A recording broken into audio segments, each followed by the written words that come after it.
श्री स्वामी समर्थ। उद्या 7 जुलै 2024 आणि उद्या रविवार आहे आणि सोबत पुष्य नक्षत्र आहे। उद्या खूप चांगला सण आहे, रवी पुष्य नक्षत्र आहे। त्यामुळे उद्या केलेले जे उपाय ते आपल्याला खूप फायदेकारी ठरतात। उद्या आपल्याला काय उपाय करायचा आहे, उद्या दोन कोरी कागद घ्यायचे, चौकोनी सेम घ्यायचे, चौकोनी 2 कागद घ्यायचे आणि तुम्हाला काय करायचं, एका पेपरवरती तुम्हाला काळ्या रंगाने काळ्या कलरच्या पेनने तुम्हाला तुमचं जे काय अडचण तुमच्या आयुष्यात जे काही प्रॉब्लेम्स आहेत ते तुम्ही लिहायचे, सविस्तर लिहायचे, पूर्णपणे लिहायचे।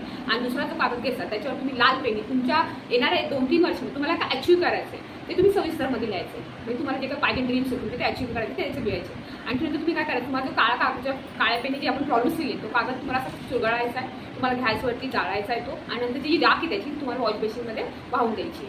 हा तुम्ही उपाय करायचा। दुसरा जो लाल पेपर आपण जो लाल पेनने जो उपाय दिला म्हणजे आपला जे अचिव्हमेंट आहे आपली जे पाहिजे 2-3 वर्षात ते तुम्ही काय करायचं, प्लॅस्टिकच्या पिशवीत तो कागद घालायचा आहे आणि तुम्ही तुमच्या इष्ट म्हणजे तुमच्या देवघरात तुमच्या देवांच्या मागे ठेवायचं। ह्याने पण तुमची जे कोणते तुमचे ड्रीम्स आहेत ते लवकरात तुम्हाला तुमच्याकडे आकर्षित होतील, तर तुम्हाला त्याचा सहयोग होते। हा उपाय नक्की करून बघा, खूप छान तुम्हाला रिझल्ट होते।